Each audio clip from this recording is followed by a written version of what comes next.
हम सुनाते हैं आपको कैसे इससे पहले आज सुबह इंडिया गठबंधन के बड़े नेता एक के बाद एक जब मीडिया के सामने अपनी बात रख रहे थे तो स्पीकर पद पर वो कह रहे थे कि हम सरकार की तरफ से, सत्ता पक्ष की तरफ से जो उम्मीदवार है उसका समर्थन करेंगे, बशर्ते सत्ता पक्ष इस बात को माने और डिप्टी स्पीकर का पद विपक्ष को दे। सुनिए।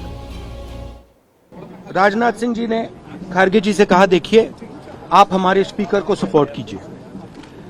ऑपोजिशन, पूरी ऑपोजिशन ने कहा है, हमने सब के सब से बात की है, पूरे ऑपोजिशन ने कहा है कि हम स्पीकर को सपोर्ट करेंगे, मगर कन्वेंशन ये है कि डेप्यूटी स्पीकर ऑपोजिशन को मिलना चाहिए। राजनाथ सिंह जी ने कल शाम कहा था कि वो खारगे जी को कॉल रिटर्न करेंगे। अभी तक राजनाथ सिंह जी ने खारगे जी का कॉल रिटर्न नहीं किया है। तो मोदी जी कह रहे हैं कंस्ट्रक्टिव कोऑपरेशन हो और फिर हमारे नेता को इंसल्ट करा जा रहा है। तो नियत साफ नहीं है। नरेंद्र मोदी जी कोई कंस्ट्रक्टिव कोऑपरेशन नहीं चाहते हैं क्योंकि कन्वेंशन है कि डेप्यूटी स्पीकर ऑपोजिशन का होना चाहिए। तो मेरा कहना है कि नरेंद्र मोदी जी कहते कुछ हैं और करते कुछ हैं, यही इनकी फॉर्मूला है, यही इनकी स्ट्रेटजी है और इनको ये बदलना ही पड़ेगा। अभी सब सामने आ रही चीजें, जो विपक्ष की मांग यही थी कि उपाध्यक्ष विपक्ष का हो। जो हमारी राय पार्टी की है वो है कि उपाध्यक्ष विपक्ष का हो और बाकी बातें अभी सब सामने आ जाएंगी।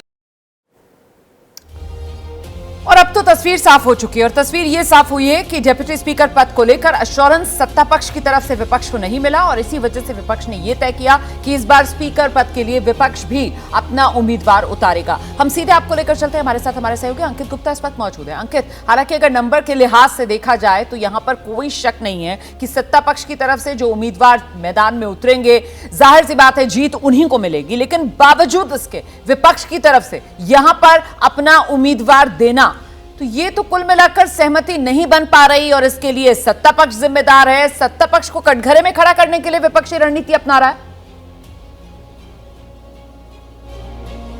जी बिल्कुल, देखिए सत्ता पक्ष को लेकर के विपक्ष लगातार यही हमलावर रहा है कि वो संविधान की अनदेखी करता है और यहाँ पर जो एक पद्धति है, क्योंकि लगातार यहाँ पर कन्वेंशन की बात होती है, ये कोई रूल नहीं है, लेकिन जो कन्वेंशन की बात होती है जिसको पद्धति कहते हैं, कि वो पद्धति ये रही है कि जब यूपीए की सरकार थी तो एनडीए के जो नेता थे वो जो डिप्टी स्पीकर थे, तो जब यहाँ पर एनडीए की सरकार है और डिप्टी स्पीकर की चर्चा हो रही है तो फिर वो जो है पद इंडिया ब्लॉक के नेता को क्यों नहीं मिल सकता। और विपक्ष लगातार जो है, कल से जब सरकार की तरफ से पहल की गई, राजनाथ सिंह ने मल्लिकार्जुन खड़गे को शाम को जब फोन किया तो उन्होंने यही जो समर्थन मांगा था कि आप हमारे स्पीकर पद के उम्मीदवार का समर्थन कीजिए। तो मल्लिकार्जुन खड़गे ने यही कहा कि डिप्टी स्पीकर का क्या, डिप्टी स्पीकर पर आप हमको जवाब दीजिए कि वो हमारा होगा या नहीं होगा। तो वो जो गतिरोध बना हुआ है वो अब तक जारी रहा और उसी का नतीजा ये है कि इतिहास में पहली बार ऐसा होने जा रहा है कि जहां पर स्पीकर को लेकर के चुनाव होगा। हालांकि आपने सही कहा कि नंबर तो एनडीए के पास में है और उसमें कोई दो राय नहीं है, लेकिन विपक्ष भी अब ये दिखाने की कोशिश कर रहा है कि देखिए अगर जो है आपके पास में नंबर है और आप कुछ भी करना चाहेंगे तो हम उसको यूं ही स्वीकार नहीं करेंगे। तो एक तरह से पूरा जो है इस वक्त जो है ये जो चुनाव होगा ये नैरेटिव बिल्डिंग के लिए होगा, ये बताने के लिए कि सत्ता पक्ष किस तरीके से संविधान की नियमों की अनदेखी कर रहा है। हालांकि नियम नहीं है, फिर दोहरा रहा हूं, पद्धति है, लेकिन विपक्ष यही बताने की कोशिश करेगा कि एनडीए सत्ता पक्ष किस तरीके से बहुमत के आंकड़े के आधार पर उन चीजों की अनदेखी कर रहा है जो इससे पहले होती रही हैं और यूपीए की सरकार के दौरान भी एनडीए को मिला था डिप्टी स्पीकर का पद। जी बिल्कुल, रहिए मेरे साथ में, लौटूंगी आपके पास। और इस बीच अब वो सवाल जिसको लेकर हम चर्चा करेंगे यहाँ स्टूडियो में मौजूद खास पत्रकारों के पैनल से। देखिए, ये तीसरी पारी का पहला टेस्ट है और एक तरीके से ये नया बैटल ग्राउंड जो सेट होता हुआ नजर आ रहा है। Professor Chandrachud Singh, pro tem speaker को लेकर हमने कल देखा और अब तो स्पीकर पद पर पहली बार चुनाव देखने के लिए मिलेगा। हाँ, ये जैसा आपके रिपोर्टर्स बता रहे हैं अब तो तय है कि चुनाव होगा ही, लेकिन इसमें ये भी सोचना होगा कि अगर चुनाव नहीं होना है तो मर्यादाएं तो दोनों तरफ से ही स्थापित होनी चाहिए थी।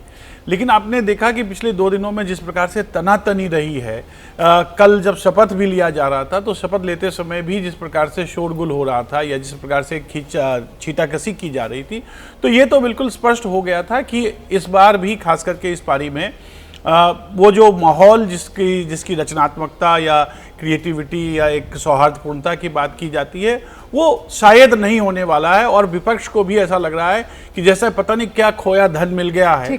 इतनी आक्रामकता जो है वो शुरुआती दिनों से ही वो बहुत लाभकारी तो नहीं लग रही है। विजय सर, ये बिल्कुल आमने सामने वाली पोजीशन पर यहाँ पर पक्ष और विपक्ष देखने के लिए मिल रहा है। ये पूरी कोशिश पहला पॉइंट कौन स्कोर करे उसी की नजर आ रही है यहाँ पर। बिल्कुल ठीक बात है। और ये शुरुआत कल तब हो गई थी जब आपने प्रोटम स्पीकर जो एक जनरल कन्वेंशन रहती है कि जो सीनियर मोस्ट एमपी है उसको बनाए, और विपक्ष चाहता था कि के सुरेश जिनको आज कैंडिडेट बनाया है उनको बनाया जाए स्पीकर, प्रोटेम स्पीकर, लेकिन नहीं बनाया। सरकार ये बताने के लिए कि वही ताकतवर है, उसके पास बहुमत है, वो अपने हिसाब से चलेगी, तो प्रोटेम स्पीकर उन्हें बनाया गया। हालांकि उसका लॉजिक अलग तरीके से दिया गया था कि 7 टाइम कंटिन्यूटी उनकी है और वो कंसेक्यूटिव नहीं है। लेकिन आज जब ये डिप्टी स्पीकर के इलेक्शन तक नौबत पहुंची है तो विपक्ष जो है मांग कर रहा था। कुल मिलाकर क्या बात है कि आज पिछले 40 साल में या 50 साल में सबसे ज़्यादा मजबूत विपक्ष है। तो वो अपनी बानगी भी दिखाना चाहता है कि आप अब जो पिछले 10 साल में किया आपने वो नहीं चल सकता। ये पिछले 5 साल में तो आपने डिप्टी स्पीकर बनाया भी नहीं, जबकि सुप्रीम कोर्ट ने भी 2023 में कहा कि ये ठीक नहीं है इस तरह की परंपरा, तो उसको भी आपने चलाया क्योंकि आप एक कमजोर विपक्ष आपके सामने था। आज एक मजबूत विपक्ष आ गया और वो इंतजार कर रहे थे कि ये आपसी सहमति से हो। देखिए, स्पीकर और डिप्टी स्पीकर में एक बात इंपॉर्टेंट है कि स्पीकर का जो सबऑर्डिनेट नहीं होता डिप्टी स्पीकर, वो बराबर का पद है। तो इसलिए विपक्ष ये समझता है कि ये पद पर उनका रहना जरूरी है। और ये कन्वेंशन में पार्लियामेंट्री प्रैक्टिसेस कन्वेंशन से भी चलती है, रूल्स के साथ साथ कन्वेंशन भी उसमें इंपॉर्टेंट होता है।